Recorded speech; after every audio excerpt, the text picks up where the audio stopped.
Merci Seigneur pour ce temps que nous allons passer ensemble dans le temps de la parole. C'était le temps de l'adoration, maintenant le temps de la parole, mais même pendant la parole, on t'adore Seigneur.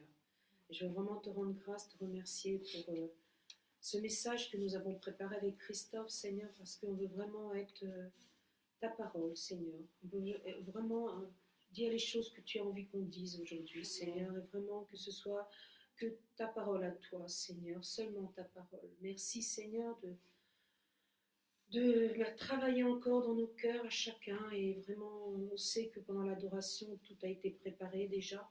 Nos cœurs sont prêts pour entendre, écouter. Et Seigneur, vraiment que tout ce qui va être dit, Seigneur, soit sous la protection de ton sang, Jésus. Merci, Jésus, dans le nom de Jésus. Amen. Amen. Merci, Seigneur. Amen. Donc aujourd'hui, on va vous partager le message sur un peu la continuité du message de Domi Lily sur le 11e mois, qui était en fait un mois de transition. Donc aujourd'hui, on est le 1er mars. Le 1er mars, c'est le premier jour du 12e mois. Donc en fait, on rentre dans le 12e mois biblique. Qui n'a rien à voir avec notre calendrier grégorien, qui est le 3e mois de l'année pour nous. Non, là, on entre bien dans le 12e mois dans le 12e mois du calendrier biblique. Mais c'est vrai qu'on avait dit au tout début de l'année, on avait dit que chaque mois, début de mois, et là, on est pile poil le 1er mars. Donc, on avait dit qu'on prierait. Je pense que vous l'avez tous fait. C'est important de prier chaque début de mois pour nos familles, nos maisons, notre travail, nos finances aussi, hein, et puis aussi notre vie avec le Seigneur, c'est important. Donc c'était vraiment pour ça qu'on vient vers ce 12e mois, et puis c'est important d'en parler. Donc on va vous expliquer. Donc on laisse en fait le 11e mois, qui était un mois instable, qui est un mois de transition vers quelque chose qui va être beaucoup plus stable. Le 12e mois, on reste un peu encore dans l'obscurité, mais on va tendre vers la lumière.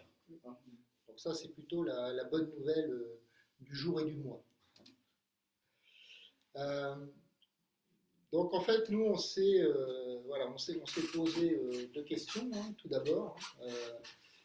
Qu'est-ce que Dieu nous donne comme planning, comme agenda, comme direction pour connaître ses plans pour ce mois. C'est-à-dire qu'on a pris l'habitude de dire le premier du mois, Seigneur, révèle-nous tes plans pour nous. Qu'est-ce que tu as pour nous? Et voilà, on remet ce mois vraiment entre tes mains. Donc ce que l'on a commencé à faire déjà. Pour avoir des discernements, parce qu'il y a des saisons. Dieu a tout prévu, donc on va l'expliquer un petit peu, mais Dieu a tout prévu, il a mis des saisons, et chaque mois est important, et chaque mois est important pour chacune de nos vies. Donc c'est vrai que c'est une question qu'il faut se poser. C'est très important de se poser cette question-là. Qu'est-ce que tu as pour moi ce mois-ci? Donc on va vous partager tout ce qu'on a reçu et ce qu'on a fait, quoi. Ouais. On s'est posé aussi la question de dire pourquoi la Bible, au travers de la Bible, elle attache tant d'importance aux jours et aux mois. Parce que, voilà, le 11e mois, le 12e mois, le 13e mois, voilà, qu'est-ce que ça signifie et quel est aussi l'impact dans nos vies. Alors, ce qu'on avait noté, c'est qu'il était aussi important, à travers, entre guillemets, cette démarche d'être en avance sur la terre. C'est pas de se laisser conduire par les événements de la terre, mais bien d'avoir un coup d'avance et d'être dans l'anticipation en écoutant la voix de notre Seigneur. Et c'est ce qu'on avait dit, on avait parlé de l'agenda de Dieu, justement. Quel est ton agenda, Seigneur, pour moi aujourd'hui? Quel est ton agenda pour nous? Pour la famille aussi, c'est important, la famille. Et ça, c'était vraiment quelque chose qu'on avait mis en avant dès le début de l'année, l'agenda de Dieu pour nous chaque mois. Et en même temps, c'est aussi parce que Dieu va nous donner une direction. C'est surtout ça. Quelle est ta direction? On ne s'en va pas à l'aveuglette, on a une direction. Et des fois, on a l'impression d'être perdu. On a l'impression d'être perdu parce qu'on vit des choses difficiles. Mais il faut savoir que le temps est à Dieu. Tout lui appartient. Donc, même si on vit des choses difficiles, parce que je pense que tout le monde en vit, on vit aussi des belles choses. Il faut aussi regarder les belles choses. Pas toujours regarder les temps difficiles. Il y a des bons moments. Et des fois, c'est bien de fixer nos yeux sur les bons moments qu'on peut passer en famille, dans notre travail. Il y a bien des bons moments avec nos frères et sœurs. Vous voyez, dans la communauté, il y a des choses qui avancent. Il faut regarder ce qui fait évoluer notre vie, ce qui nous fait avancer. Donc ça, c'est vraiment ça, l'agenda de Dieu, c'est regarder où tu nous diriges, Seigneur. Donc aujourd'hui, si on essaie de se situer, donc on rentre dans le premier jour du 12e mois, c'est donc le mois d'Adar. Alors, A-D-A-R. C'est le mois d'Adar. Le 12e mois, on s'est aussi posé la question, le 12e mois, hein, le chiffre 12, en fait, c'est un nombre très important, parce qu'il symbolise l'ordre divin, hein, il symbolise la plénitude et la souveraineté de Dieu. C'est pas pour rien non plus qu'on a 12 tribus, 12 apôtres. 12 apôtres. Pardon, la première chose que ça veut dire, c'est quoi? L'ordre divin. L'ordre divin. Et la plénitude et la souveraineté de Dieu. Plénitude et souveraineté de Dieu. Donc en fait, c'est le nombre que Dieu utilise. 12 disciples, 12 Voilà. apôtres, les 12 mois. Vous voyez, 12, c'est un chiffre important. C'est l'ordre divin. Et en fait, c'est le chiffre de la perfection. Et du gouvernement, bien sûr. Alors, le mois d'Adar, si on cherche une définition, signifie glorieux, Dieu de feu. Wow. Donc déjà, ça campe un peu ça campe un petit peu le décor. La semaine dernière, avec Moïse, parce que je voulais en parler justement, ce que tu as partagé la semaine dernière, c'est ce qui s'est passé. C'est ça, on est rentré, ça y est. Et c'était une préparation pour rentrer dans ce mois d'Adar. Et on avait vu auparavant avec Domélie et la famille chrétienne qui vient le vendredi soir et en semaine et à la veille. Je sais que moi, en tout cas, j'avais reçu quelque chose de très intéressant et je pense que c'était une préparation ce mois-ci. Je ne le savais pas avant de préparer le mois. Vous voyez, donc c'est Dieu, c'est bien le Saint-Esprit qui nous montre. J'ai eu une vision pendant la nuit où on marchait sur le sol et j'ai vu à travers la terre comme du feu incandescent en dessous de la terre. C'était du feu. Et je savais qu'il fallait faire attention où on marchait, parce que si on marchait dans un trou, on rentrait dans le feu. Voilà. Alors après, moi j'ai dit Seigneur, mais qu'est-ce que c'est? Mais qu'est-ce que ça veut dire? Et je sentais que ce feu-là, c'était pas un feu, c'était un feu qui venait de Dieu, mais c'est pas un feu pour nous faire du bien. C'était un feu de la colère de Dieu, voilà, sur la terre. Hein. C'était vraiment ça. Moi, je voyais ça. Donc, mais en même temps, c'est parce qu'il va se passer des choses, il va arriver des choses, et qu'à un moment donné, il va falloir qu'on se remette devant le Seigneur et qu'on se repente même. On parlait de repentance tout à l'heure, d'humilité, et c'est vraiment ça aujourd'hui. On rentre dedans, on rentre dans ce moment-là, et on va vous expliquer. Et c'est pour ça qu'il parle vraiment, parce que c'est la continuité avec le message de la semaine dernière. Ce que Marilyn a apporté, c'était important de terminer comme ça. Parce que là, c'est la justice de Dieu. Et là, on va rentrer dans Là, on est rentré, ça y est. On est rentré aujourd'hui. C'est le 1er mars. On rentre dans ce mois d'Adar, qui va être intéressant à comprendre. Ouais, c'est un mois qui est habillé en fait par des événements et des personnages qui sont les habits de ce mois. Ouais. On les appelle les habits de ce mois. Ouais. On les appelle effectivement les habits de ce mois. C'est nous. Hein. C'est pas... Les habits, c'est nous, oui. Dans l'histoire d'Esther, hein, le décret d'exécution des Juifs a été écrit le 13e jour du 1er mois de l'année. Donc, pour bien situer dans la chronologie, 1er jour du 13e mois, et on est aujourd'hui... c'est le 13e jour du 13e jour du 1er mois de l'année. 13e jour du 1er mois. Voilà. Il faut qu'on s'habitue à ça. Il faut effectivement, on a en fait c'est sur une échelle de 11 mois en fait, que tout se déroule. Voilà. C'est-à-dire le mois de Nissan, qui signifie commencement. Et dans Esther, dans le livre d'Esther, ce décret devait être exécuté le 13e jour du 12e mois de l'année. Je le lis comme ça. Voilà. Donc le 12e mois, c'est mars. Là, mars. On est au 12e mois de l'année biblique. Et on va rentrer au mois d'avril dans le premier mois de l'année biblique. D'accord? Donc là, on est vraiment à la fin de l'année biblique. C'est vraiment le 12e mois et dernier mois. D'accord? Que vous compreniez bien, parce que c'est important de comprendre cette manière de travailler dans les mois bibliques. Et pour nous, ça nous intéresse. C'est là où on doit se situer. Dans la parole, on le retrouve à travers d'Esther, notamment Esther chapitre 3, verset 7.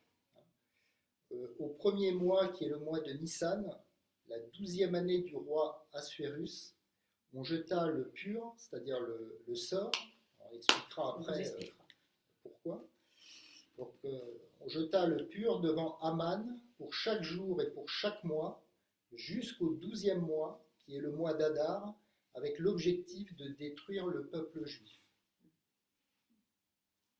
On a Esther 3.12 qui nous dit « Les secrétaires du roi furent appelés le 13e jour du premier mois, c'est-à-dire le mois prochain, et l'on écrivit suivant tout ce qui fut ordonné. » Esther 3.13 « Pour qu'on détruise, qu'on tue et qu'on fasse périr tous les Juifs, jeunes et vieux, petits enfants et femmes, en un seul jour, le 13e du 12e mois, qui est le mois d'Adar, et pour que leurs biens soient livrés au pillage. » Donc voilà, c'était écrit pour le mois d'Adar. Vous comprenez qu'aujourd'hui, on rentre dans un temps plutôt obscur. Mais il y a des bonnes choses après. Et en même temps, c'est obscur, mais en même temps, il y a la lumière. Amen. C'est ça qui est génial. C'est pour ça qu'on va continuer. Donc on s'est posé la question, est-ce que c'est par hasard que ces dates nous sont données avec tant de précision? La réponse, bien évidemment, c'est non. En fait, Dieu va se dévoiler au travers de situations qui sont la marque de sa volonté, et puis nous, on a le choix de l'accepter ou pas. Donc le mois d'Adar, et c'est le dernier mois des mois bibliques, on l'a dit, préparateur de la délivrance du peuple juif, on y reviendra après, pour démarrer le premier mois de l'année, Nissan, qui nous emmènera jusqu'à Pessa, jusqu'à la Pâque. Donc ça, c'est vraiment la préparation à la sortie de l'Égypte, ce mois-là. Donc c'est vraiment important de le voir. Oui, Adar, pour aller à la libération, la sortie de l'Égypte. Voilà. Et donc si on vit Adar à son véritable niveau, si on saisit vraiment ce qui est pour nous, nous sommes censés nous libérer durant ce mois de tous les fardeaux qui peuvent exister pour le mois suivant. Voilà. Et tout à l'heure, on était dans la prière et on était exactement... C'était exactement dans l'adoration. Ouais, vraiment.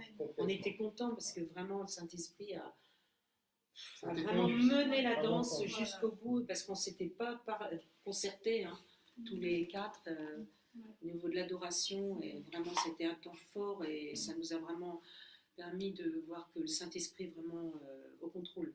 Voilà, il est vraiment au contrôle. Donc, comme on disait tout à l'heure, Adar est évoqué principalement dans le livre d'Esther. Principalement.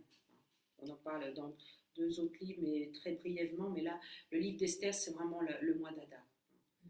Donc, on va parler d'Esther et de Mardochée, bien sûr. Vous comprenez bien qu'on ne peut pas enlever Esther de Mardochée, Mardochée d'Esther, c'est pas possible. Voilà.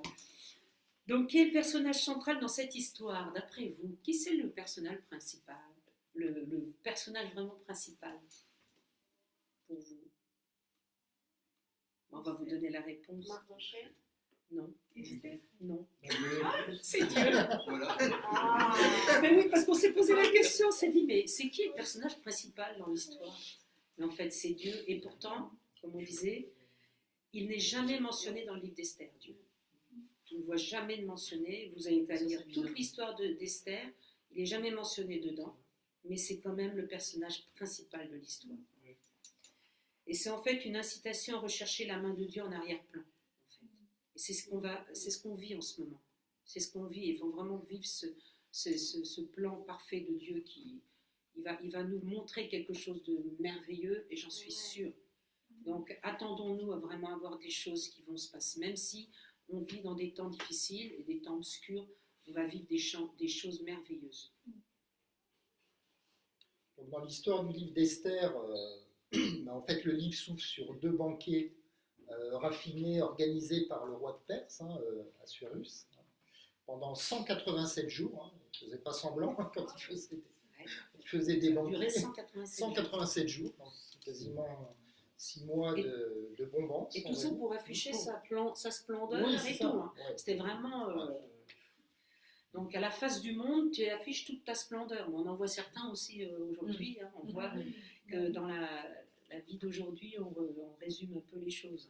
Donc évidemment, avec 187 jours de banquet, il y a eu de l'ivresse. Voilà, c'est ça. Il y a du sexe, il y a de tout. Et vraiment, c'est dépravé totalement. Et donc dans l'histoire, Assuérus, le roi va demander à la reine Vashti de venir pour vanter sa beauté. Pour vanter sa beauté, c'était pas pour la présenter, pour l'honorer, mais c'était vraiment pour vanter qu'elle était belle et tout. Elle va refuser. Mais elle n'avait pas le droit. Mais elle n'avait pas le droit de faire ça. Voilà. Elle n'avait pas le droit. Donc, elle a refusé, donc du coup, le roi, ça l'a mis dans une colère folle. Il a destitué la reine Vashti et proclamé le décret que tous les hommes seraient maîtres de leur foyer. C'est vrai, en plus, c'est ce qu'il a mis en avant. Donc c'était un décret quand même assez fou, mais malgré tout, il fallait que ça arrive, que Dieu est à l'œuvre, et Dieu a tout prévu dans cette histoire, tout. Donc il va décider d'organiser un concours de beauté. Et à ce moment-là, parce que comme il va destituer sa reine, Vashti, donc il va décider de faire un concours de beauté. Et c'est à ce moment-là que Esther et Mardochée vont arriver. Ils arrivent dans l'histoire. Donc Esther, elle cache son identité, donc, puisqu'elle est juive, et elle va remporter le concours de beauté. Elle devient une nouvelle reine, la nouvelle reine de Perse. Et j'ai noté quelque chose qui me semble intéressant, parce que c'était pas prévu que j'en parle, mais comme à la veille du matin, on a parlé de la myrrhe, et ça m'intéressait de parler de ça, donc j'ai regardé un petit peu.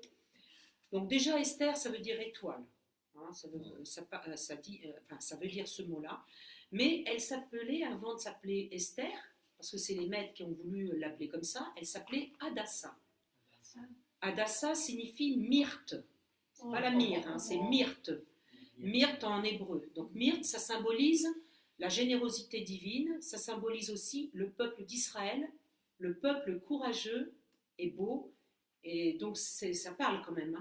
Donc son nom signifiait ça quand même.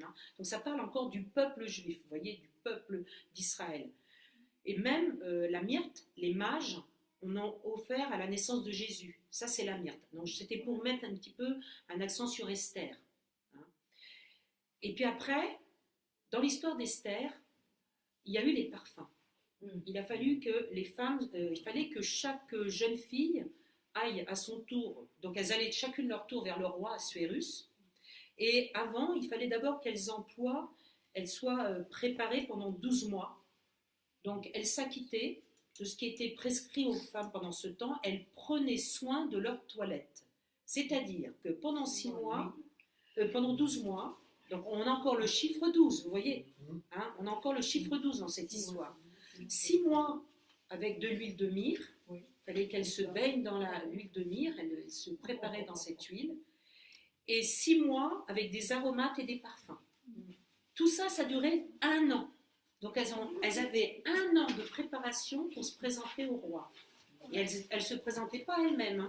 C'était les eunuques, ceux qui étaient près du roi, qui venaient chercher, et elles avaient chacune leur eunuque, et elles l'emmenaient vers le roi. Elles ne pouvaient pas se présenter dans la cour du roi comme ça. Donc c'était tout un un stratagème, je ne sais pas comment on peut dire ça, un rite, Ouais, un rituel, rituel, voilà, hein. pardon, c'était ça. C'était vraiment un rituel. Mais on a parlé de la myrrhe pendant les temps de veille. On ne parlait pas d'Esther, mais la myrrhe a été évoquée cette semaine, vendredi même, je crois. C'était le dernier jour, la veille du matin. C'était la veille du Il y a matin. une sœur qui a apporté ce texte. C'est ça. Exactement, Exactement ce texte, ça. exactement ce verset. Exactement ça. C'est pour ça que j'ai dit, mais c'est important que j'apporte ça, Seigneur. Je crois que c'est important parce que tu l'as évoqué pendant les veilles de la semaine.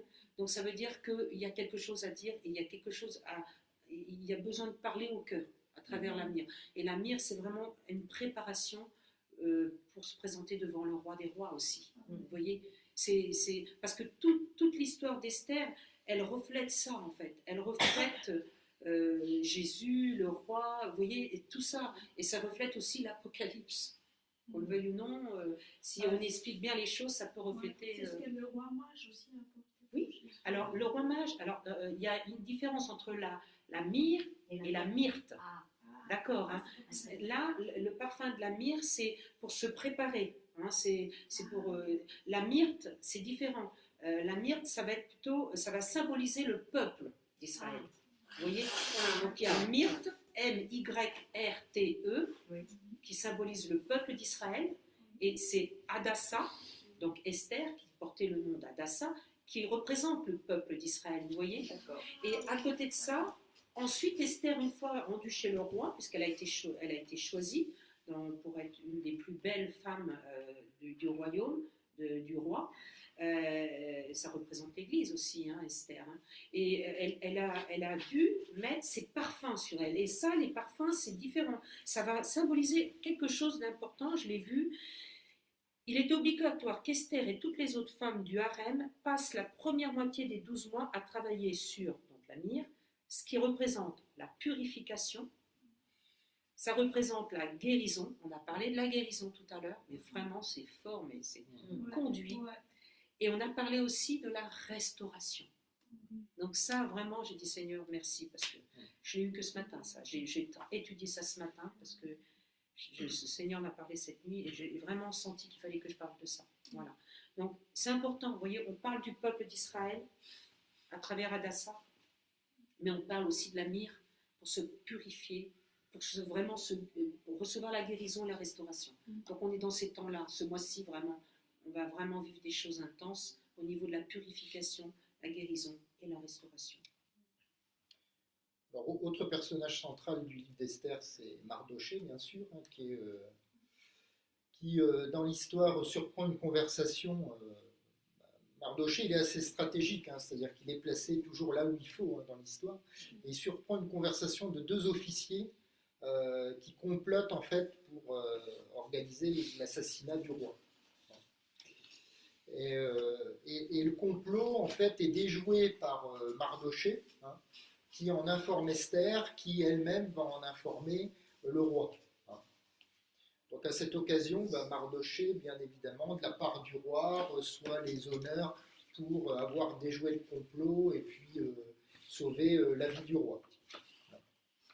Et si je peux me permettre, Mardochée, pour moi, enfin, je pense que Mardochée, il représente Jésus en fait. Parce que Jésus, il a vécu les pleurs, l'angoisse et la peur, c'est ce qui va se passer. Mardochée va vivre tout ça. Donc, il peut comprendre, Jésus comprend nos tourments, il comprend tout ça, il a tout vécu.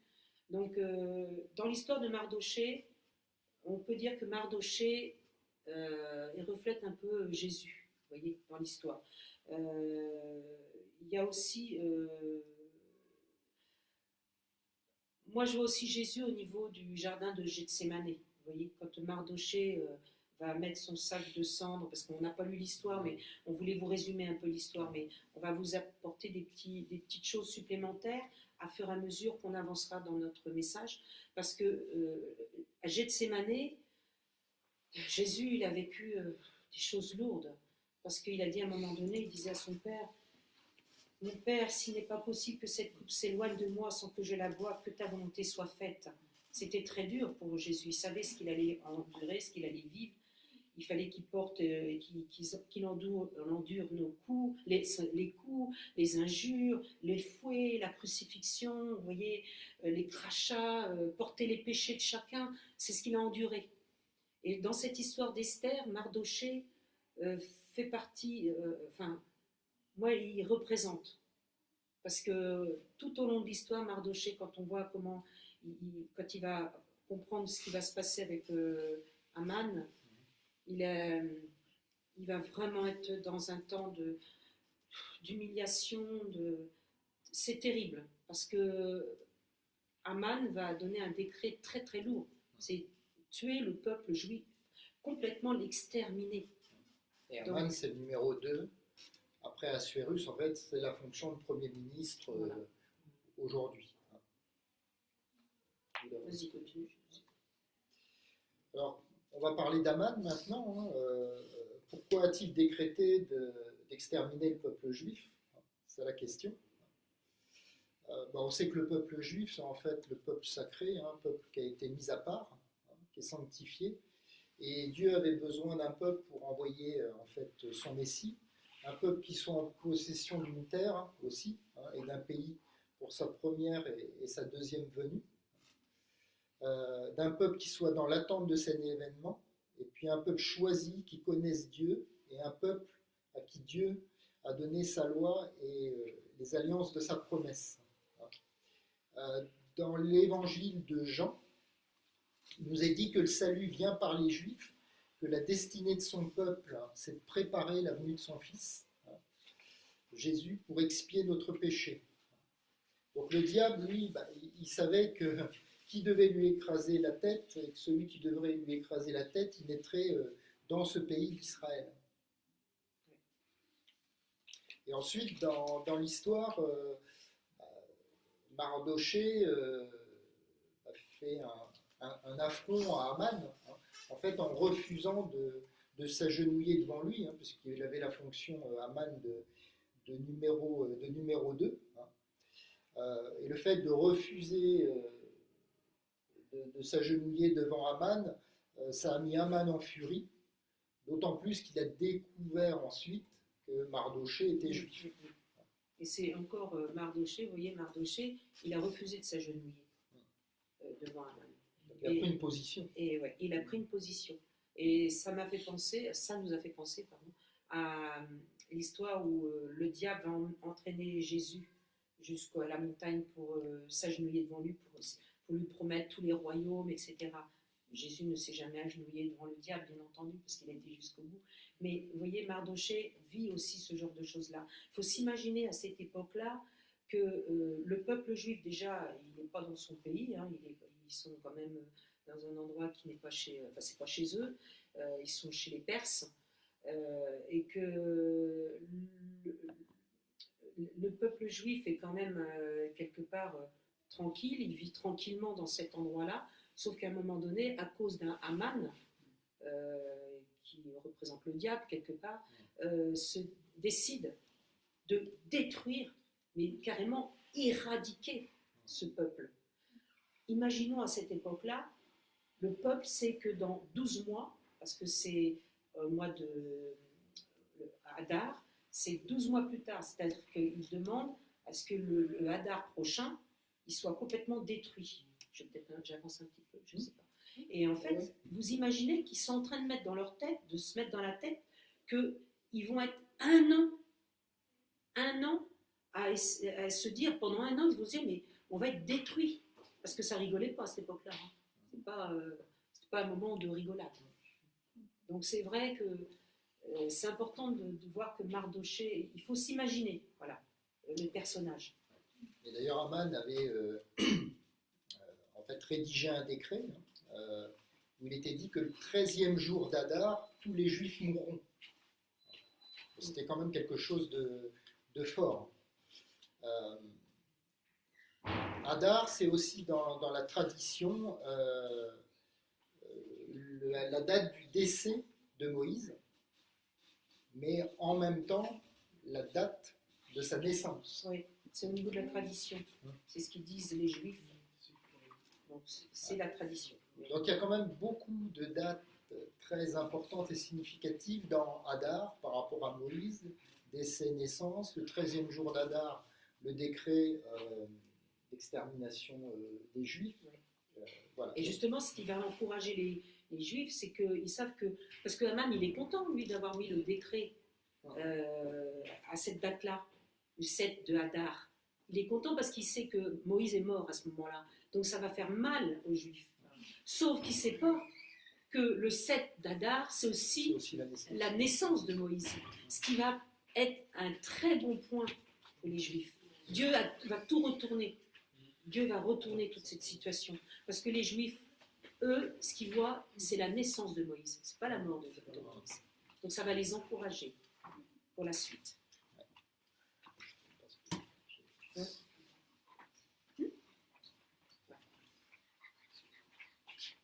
Donc en fait, Esther et Mardochée deviennent le seul espoir du peuple juif. Hein. Ils peuvent vraiment se raccrocher qu'à eux, Esther et Mardochée.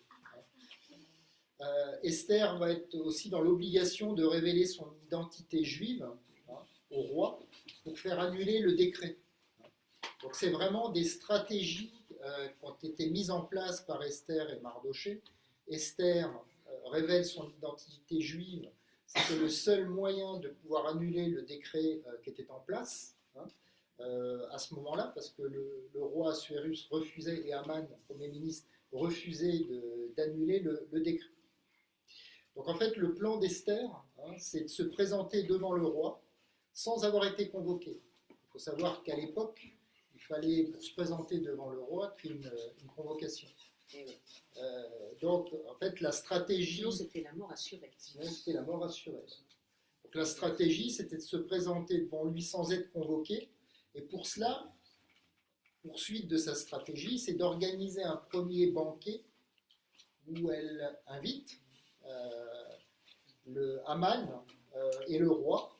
Et une fois qu'ils sont enivrés, Esther décide d'organiser un second banquet où là, elle fera une demande spéciale au roi. Tout est stratégique. Ouais. Et c'est pour ça que Esther, elle est courageuse. Elle est audacieuse, elle est courageuse. Et c'est une femme de foi, quoi. C'est vraiment une femme... elle représente vraiment le peuple juif.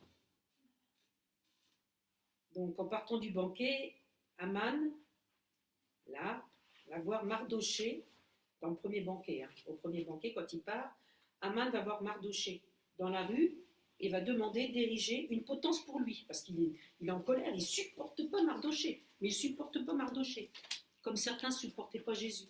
Voilà. Donc il ne supporte pas Mardochée, il veut absolument le détruire, le supprimer. Et là, il arrive chez lui, il est en colère, il raconte à sa famille qu'il a vu Mardochée, il se sent, il fait comprendre à sa famille qu'il s'est moqué de lui. Enfin voilà, il dit des choses qui sont quand même au niveau de sa famille, il se plaint, quoi. Il vient se plaindre. Donc il va réussir à mettre une potence pour Mardochée. Et le Seigneur est certainement plus grand que ce que... Et c'est là que le Seigneur est bon, parce qu'en fait, il se produit un coup de théâtre. En fait, le roi a du mal à trouver le sommeil et puis demande à ce qu'on lui lise les chroniques royales. Et c'est en lui lisant ces chroniques royales, c'est là que tout est conduit en fait par le Seigneur, en lisant ces chroniques royales, le roi apprend ou se remémore que c'est Mardochée qui l'a sauvé. On a dit tout à l'heure qu'il avait déjoué le complot, qu'il en avait informé Esther. Esther elle-même en avait informé le roi. Donc au travers de ces chroniques royales, ça a permis au roi de se remémorer ou de prendre connaissance que Mardochée l'avait sauvé. Ouais. Donc c'est Dieu qui lui rappelle, bien sûr. Parce qu'il n'arrive pas à dormir alors qu'il dort d'habitude. En plus, il était enivré, donc il aurait pu dormir. Mais non. Là, il ne dormait pas, donc du coup il a fait lire ses chroniques royales, et dans ces chroniques royales, il est rappelé que Mardochée lui a déjoué la mort du... Parce qu'il y a des eunuques qui voulaient tuer, on ne vous en a peut-être pas parlé, mais je pense que vous connaissez l'histoire, les eunuques voulaient tuer le roi Assuérus. Il y a des eunuques. Et Mardochée a entendu. Parce que à Mardochée, il était à la conciergerie. Et la conciergerie, c'est ceux qui veillent, c'est ceux qui sont à la porte du roi. Donc il était là. Donc il a entendu deux eunuques comploter pour tuer le roi. Et donc il l'a dit à Esther, il l'a fait dire à Esther, par le biais d'un eunuque qui s'occupait d'Esther. Et Esther a réussi à voir le roi et lui en parler. Donc ça a été marqué dans le comment on appelle ça, je sais pas, c'est les chroniques. Chroniques royales. Merci. Les chroniques royales. Donc, en relisant les chroniques royales, ça lui a rappelé que Mardochée, oui, Mardochée, mais Mardochée m'a sauvé la vie. Voilà, et il l'avait oublié. Oui. Et dans le même temps, Aman, lui, il va voir le roi. Il va voir le roi pour lui demander d'exécuter Mardochée. Oui. Donc ça tombe plutôt mal, hein. En fait, le roi, il dit à Aman, non, il m'a sauvé la vie. Donc Aman, moi je te demande que tu fasses préparer un cheval blanc et qui défile pour honorer Mardochée. Voilà. Et c'est lui, Aman, qui a dû tenir le cheval, et un cheval blanc, et l'emmener dans toute la ville pour l'honorer en disant regardez, Mardochée a sauvé le roi, et nanana, nanana. Alors tu parles que Aman n'était vraiment pas du tout content, mais pas du tout. Comme quoi les situations peuvent se retourner, vous voyez, même dans les temps les plus obscurs. Donc le piège se retourne contre Aman. Et la suite, c'est pas fini. Parce qu'il ne faut pas oublier que quand même, il y a un décret qui est écrit pour tuer le peuple juif. Donc le roi ne veut pas annuler le décret. Il demande à Mardochée de faire... Ah non, je suis un peu trop loin. Excusez-moi. Ah oui, donc vient alors le second banquet d'Esther. Donc, lors duquel elle dévoile qu'elle est juive. Donc là, elle va dire... Donc elle va faire un banquet, elle invite Aman et Assuérus le roi, et là elle va dévoiler qu'elle est juive. Elle va dévoiler aussi qu'il y a un décret qui a été fait par Aman pour tuer tout son peuple, pour exterminer le peuple juif, mais aussi Mardochée et elle-même. Donc du coup, le piège encore se retourne contre Aman, parce que là le roi dit ah, non. Donc le roi ne voulant pas annuler le décret qu'il a déjà proclamé, parce qu'il ne peut pas annuler le décret, donc il va demander alors à Mardochée de faire un nouveau décret pour inverser celui d'Aman, sachant que Aman, ça y est, hein, il est tué lui, hein, il est parti à la potence lui, hein, ça y est. Donc Aman en fait il finit à la potence, à la place de Mardochée. Voilà l'histoire que Dieu peut nous montrer, et c'est Dieu qui est à l'œuvre dans toute cette histoire, c'est Dieu. Et pourtant jamais Dieu est mentionné dans l'histoire, mais c'est vraiment lui qui est à l'œuvre. Donc là, comme ils ne peuvent pas arrêter le décret, donc c'est pour ça que je vous disais, le roi va donc demander à Mardochée, à Esther, de faire un nouveau décret pour inverser celui d'Aman. C'est-à-dire, il autorise tous les juifs qui peuvent se défendre à massacrer en retour tous ceux qui ont comploté pour les tuer. Et Mardochée et Esther et tous les juifs organisent alors les banquets et des fêtes pour célébrer ce nouveau décret. Et on voit dans Esther 9, verset 1. Le 13e jour du 12e mois, c'est-à-dire le mois d'Adar, le jour où le message du roi qui avait valeur de loi aurait dû entrer en vigueur, le jour où les ennemis des Juifs avaient espéré dominer sur eux, ce fut le contraire qui arriva. Ce fut au tour des Juifs de dominer ceux qui les détestaient. Voilà. Donc on passe après. Donc en fait, le jour de la naissance de Moïse, quelque part, c'est le jour qui a aidé à écarter le décret maléfique. Ouais. Donc Mardochée, par la suite, est élevé au plus haut degré de la couronne. Et les Juifs, de par ce décret, ont eu droit d'anéantir toute la famille d'Aman et puis toutes les autorités qui avaient aussi comploté contre les Juifs. Donc ça rigole pas, hein, c'est une histoire qui rigole pas, hein, parce qu'il y a de la destruction, hein. Il y a vraiment, mais ça rigole pas. Avec le diable, il ne faut pas rigoler. On peut pas s'amuser, hein, on ne peut pas faire des compromis, je veux dire. Voilà, c'est radical. Donc tout ça, ça s'est traduit en scène de joie et de célébration, bien sûr. Hein. Donc Esther et Mardochée ont refait un décret proclamant 2 jours de fête. Pourim, donc nous y voilà. Le pour, c'est jeter un sort. Pourim, c'était pour commémorer la délivrance et l'extermination du sort. Voilà.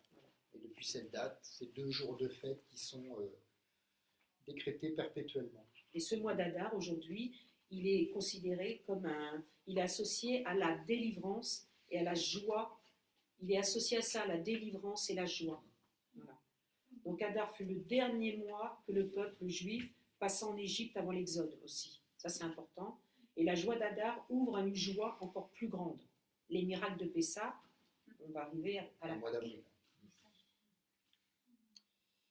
Donc ça, on le retrouve, l'instauration d'une fête commémorative au travers d'Esther, chapitre 9, versets 20 à 22. Et 22. Ouais. Donc Mardochée enregistra ces événements par écrit et envoya des lettres à tous les Juifs installés dans toutes les provinces du roi d'Assuérus, qu'ils soient près ou loin. Il leur prescrivait de célébrer chaque année les 14e et 15e jours du mois d'Adar. En effet, c'étaient les jours où les Juifs avaient obtenu le repos vis-à-vis de leurs ennemis, le mois où leur tristesse avait été transformée en joie et leur deuil en fête. Ils devaient donc faire de ces jours des jours réservés aux banquets et à la joie, où l'on s'envoie des cadeaux les uns aux autres et où l'on fait des offrandes aux pauvres. Puis là, on peut voir que quand même, il y a une ambiguïté morale des personnages quand même, parce que Esther et Mardochée vont prendre part, ils vont participer quelque part à l'alcool, au sexe, au meurtre, à la violation des lois de la Bible, comme épouser des non-juifs et manger des aliments impurs. Il y avait quand même ça, vous voyez. Donc parfois, on peut, pour autant, Esther et Mardochée sont mis en avant comme des modèles de confiance et d'espoir quand les choses vont au plus mal. C'est important. C'est pour ça qu'il ne faut pas être légaliste. Voilà. Je pense que c'est très important de ne pas être légaliste, parce que des fois, on ne comprend pas pourquoi il se passe ça, mais parce que Dieu a un plan parfait derrière. Ouais, on s'aperçoit à travers ce livre que Dieu est bien présent et qu'en fait, il est même en action, sans être cité, il est en action au milieu de toute cette pagaille. Ouais. Et ça prouve aussi que Dieu n'a pas fini avec Israël dans cette histoire. Alors, a-t-il abandonné ses promesses, le Seigneur? Ben non, parce qu'évidemment, le livre d'Esther nous répond que non, bien sûr, parce qu'il a toujours, ses promesses sont toujours à l'heure. Dieu est bien présent, il est même en action au milieu de cette pagaille, parce que c'est vraiment une pagaille, mais il va se servir de la fidélité de ses fidèles, justement pour accomplir ses desseins. Et puis même dans les situations les plus difficiles, Dieu reste engagé à racheter ses enfants. Ça, c'est important. Il est toujours engagé à racheter ses enfants, le Seigneur. Alors, on a aussi quelques autres versets qui font aussi référence au mois d'Adar. Donc, c'est Néhémie, et puis dans Néhémie 2.1 et dans Esdras 6.15. Ouais, on peut les lire rapidement. Oui, vite, oui. Néhémie 2, chapitre 2, verset 1. Au mois de Nissan, la 20e année du règne d'Artaxerxès, comme il me fallait servir du vin au roi, je l'ai pris et lui ai donné. Jamais encore, je n'avais paru triste en sa présence. Et Esdras, chapitre 6, verset 15, il fut terminé le 3e jour du mois d'Adar, la 6e année du règne du roi Darius. Donc ces versets vont marquer l'achèvement de la reconstruction du temple de Jérusalem sous le règne de Darius. On ne rentre pas dans les détails parce que ce n'est pas le but, mais bon, c'est important de dire que Adar est quand même mentionné aussi dans Néhémie et Esdras, même si ça reste le mois le plus important dans le livre d'Esther. Voilà. Alors, dans le mois d'Adar, il faut déceler ce qui fait bouger les événements de ce monde, parce que c'est important aussi de parler d'aujourd'hui. Le mois d'Adar n'est pas visible.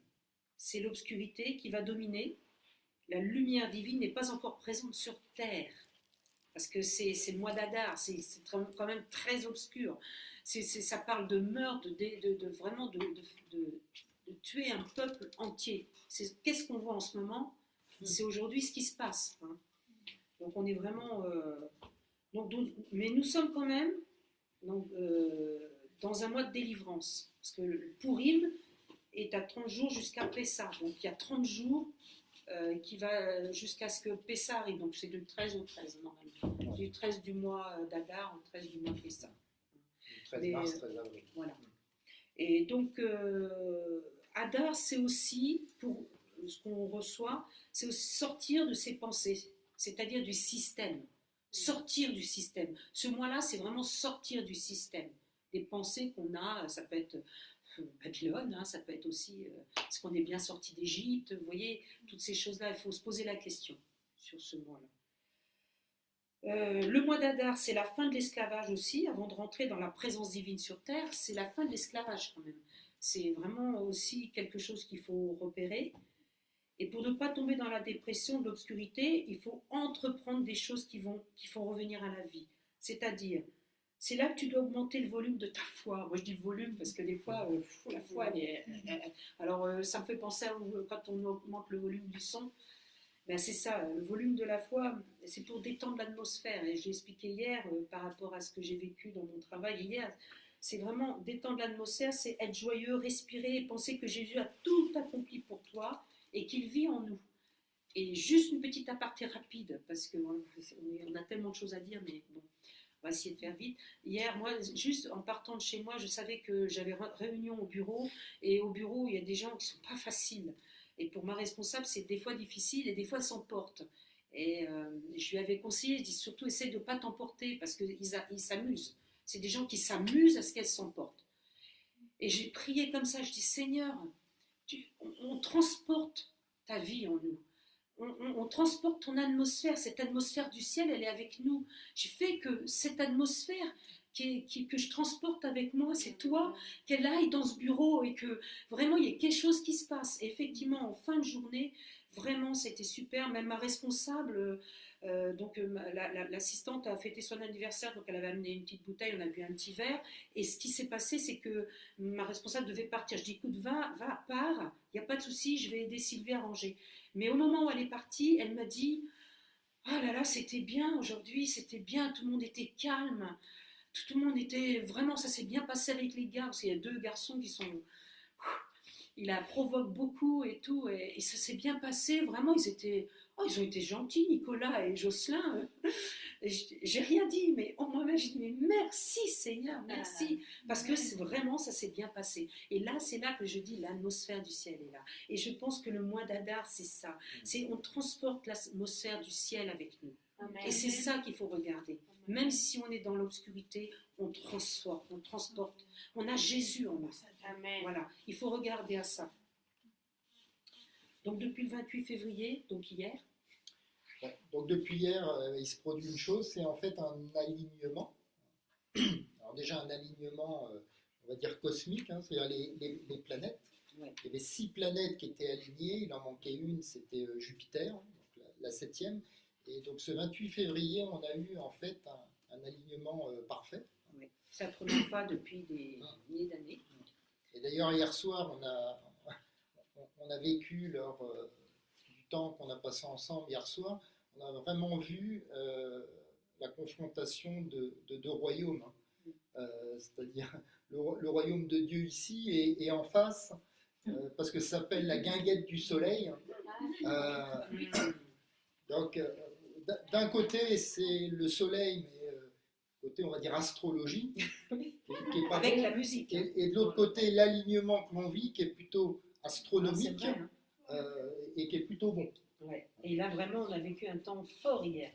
Un message vraiment qui était fort, avec l'armée du roi qui se mettait en route. Et vraiment, on a tous reçu quelque chose, et c'était fort, vraiment fort. Et je pense que c'est ça que Dieu est en train de mettre en place. Il met de l'ordre dans son peuple, ça c'est sûr. Et il vient regarder les rangs. Il vient mettre ce que tu disais, Marilyn, tu as reçu ça hier. Et il visite ses rangs. Il visite ses rangs et Christine a reçu toute l'armure. Il fallait préparer l'armure. Il fallait garder même l'épée, même la nuit, pour les alarmes nocturnes, même la nuit. Si on est réveillé, on prend notre épée. On dort avec. C'est important ça. Donc on parlait d'alignement justement. Donc ça on a vraiment reçu que c'est le mois de l'alignement. C'est alignement. Je te laisse continuer. Oui, bah, par rapport au terme alignement, il y a différents types d'alignement, hein. C'est plutôt l'alignement spirituel qui est demandé avec la volonté de Dieu, hein, s'aligner avec Dieu dans nos vies, hein. Dans plusieurs passages bibliques, l'idée de s'aligner spirituellement avec la volonté de Dieu est présente, hein, on le voit au travers de la parole, hein. Cela implique une soumission à l'autorité divine et un engagement à vivre de ses lois et principes. Donc ça, on le retrouve dans divers versets, hein, dans Romains 12, verset 2. « Ne vous conformez pas au siècle présent, mais soyez transformés par le renouvellement de l'intelligence, afin que vous discerniez quelle est la volonté de Dieu, ce qui est bon, agréable et parfait. » Bon, ce verset appelle les croyants à s'aligner sur la volonté de Dieu et non sur les valeurs de ce monde. C'est bien la frontière qu'on vit entre ici et à côté. Également dans Matthieu 6, verset 33, « Cherchez d'abord le royaume et la justice de Dieu, et toutes ces choses vous seront données par-dessus. » Là, il s'agit de mettre Dieu en première place dans nos vies, de s'aligner sur ses priorités. Donc, après cet alignement spirituel, on a aussi un alignement interplanétaire. Ouais. Hein, ça te plaît bien, Oui, je préférais parce qu'il y avait cosmique, mais moi j'aime pas trop. Donc interplanétaire, c'est mieux. J'ai regardé, ça veut dire la même chose, mais cosmique, je sais pas. Plutôt comique que cosmique. Donc l'alignement interplanétaire selon la création de Dieu. Parce que Dieu a tout créé, même dans le ciel. Donc, bien que la Bible ne parle pas directement d'alignement des planètes ou des corps célestes comme on le ferait aujourd'hui en astronomie, elle souligne l'ordre et l'harmonie dans la création de l'univers. Dieu a créé les cieux et la terre avec un ordre parfait et une fonction précise. Et on le voit dans Genèse 1, 14 à 19. Dieu dit qu'il y ait des luminaires dans l'étendue du ciel pour séparer le jour et la nuit, qu'ils servent de signe pour marquer les époques, les jours et les années. Ici, la création des corps célestes, c'est le soleil, la lune et les étoiles. Donc, c'est décrit comme étant placé comme dans un ordre précis par Dieu. Donc le psaume 19.1 nous en parle aussi. Les cieux racontent la gloire de Dieu et l'étendue manifeste l'œuvre de ses mains. Donc les cieux eux-mêmes témoignent de l'ordre divin. Et puis on a un troisième point d'alignement, c'est l'alignement des royaumes et des nations. C'est très important, on le voit aujourd'hui. Hein. Il suffit de regarder un petit peu l'actualité, tout ce qui se passe. Je crois que c'est la volonté de Dieu, on le voit avec Israël, la paix qui va probablement se mettre en place, probablement une fausse paix. Hein. On le voit aussi entre l'Ukraine et la Russie, où voilà, est-ce que ce sera une paix durable ou pas. Ouais. Donc on voit que ça bouge plutôt très fort en ce moment. Ouais. Et certaines prophéties bibliques évoquent l'alignement des nations selon la volonté de Dieu, c'est bien ce que l'on dit. Particulièrement à la fin des temps, lorsque tous les royaumes se soumettront à sa souveraineté. Donc on n'est pas très très loin de ce moment-là. Ouais. Ça, on le retrouve en Daniel chapitre 2, verset 44. Dans les jours de ces rois, le Dieu du ciel établira un royaume qui ne sera jamais détruit, et ce royaume ne passera pas à un autre peuple. Il brisera et anéantira tous ces royaumes-là, et lui-même subsistera éternellement. Ouais. Donc ça montre l'alignement des royaumes terrestres sous le régime ultime de Dieu. Ouais. Et puis on a Apocalypse 21, 2, on va essayer d'avancer, d'aller plus vite. Puis je vis un nouveau ciel et une nouvelle terre, car le premier ciel et la première terre avaient disparu, et la mer n'était plus. Et je vis la ville sainte, la nouvelle Jérusalem, qui descendait du ciel d'auprès de Dieu. Donc, vous voyez que c'est vraiment un alignement. Ça montre l'alignement des royaumes terrestres sous le régime ultime de Dieu. Hein, donc il y a un alignement ce mois-ci. Ici, à la fin des temps, il y aura un alignement donc céleste, on en parle. Et on revient sur Hadar, parce que Hadar est sous la constellation du poisson aujourd'hui. Vous savez que on ne parle pas de tout ce qui est astrologie. Hein. Mais au niveau des planètes, Hadar, en fonction de la position du Soleil, on voit que dans ce mois-là, on passe du Verseau, le Verseau qui était en février, qui représentait le Verseau. Alors le Verseau, hein, ça représente une personne qui verse de l'eau et de l'huile. Vous voyez, alors j'ai fait des photos, je ne sais pas si vous allez les voir, mais... C'est quelle constellation? La constellation du Verseau. Du Verseau, oui. Alors je ne sais pas si vous voyez bien, vous voyez, c'est une personne qui verse de l'eau et de l'huile sur la terre. Et ce qui est très intéressant, c'est ce mois-ci, en fait, il verse, soit c'est un personnage, tu vois, et là il verse, voilà, oui, plus comme ça. Et il verse sur le mois de mars des poissons, qui représentent les enfants de Dieu. Voilà, donc c'est nous. Hein. Donc en ce moment, il y a vraiment, ça se déverse sur nous en ce moment. Donc Dieu a déjà déversé son huile et son eau. Et là, aujourd'hui, ça vient le 1er mars, ça démarre sur nos vies, quoi. Ça aboutit sur nous. Donc c'est important, quoi. Il va y avoir des choses qui vont vraiment s'aligner dans nos vies. Hein. Donc il faut s'attendre à ça. Et il y a un 4e point dans l'alignement moral et éthique des croyants. Alors dans le message, ce serait bien aussi qu'on Oui. le montre à nos zoomers, Oui, pour qu'ils puissent... Ah oui, c'est vrai. Ouais. Bon, on vous le fera voir après, on va On finir. va voir après, parce qu'il faut on qu'on va avance. terminer le message. Ouais. On a fini de toute façon. Oui. Et dernier point, c'est un alignement moral et éthique des croyants, parce que ça aussi, on a trouvé ça dans Éphésiens 5, 1 et 2. Les croyants sont appelés à aligner leur comportement et leurs actions sur les principes de Dieu. Donc, à vivre selon sa parole et ses commandements.